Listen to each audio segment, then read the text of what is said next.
Aban reagente ba amostra química no kontajen raan kompletu nian ka CBC, setor Timor-Leste.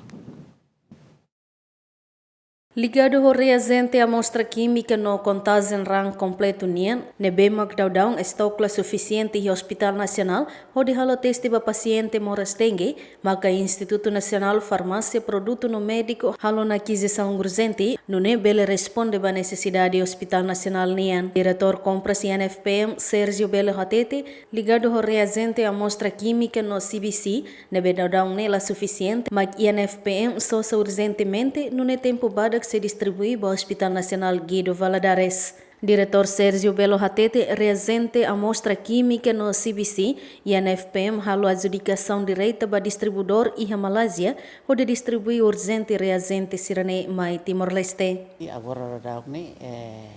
ita comunica no supplier tam sasane usiliur se mai usi Malaysia nebe a possibilidade Aban ni situ mai ne lilio ya reagente no se hanjivi questionane Aban sextas ni situ ini para ita responde basar tamba reagente ne mos nia be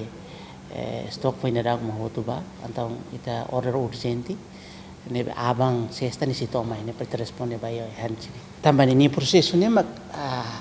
hasil proses aprovisionamento ita com hira ita site contrato ita order by supplier mas supplier foi belata mai se ita asa ohin sa sana bi Timor asa ita mak comparasi ita in Indonesia ga o na sa nebe mak bele produce rasik ne ohin ta hotu ohin ta bele ba order ra kuna foto ra ko si besana mai mas como sa sana ita order usilior ita importa usilior atau ni proseso mak ida ne nebe ami komunikasi ami lao ye ha nebe lao via WhatsApp, via telefoni para tu confirmar de linha stock ne bahira matome nebe confirma supply de kata Aban tomai para responder bahia itenia be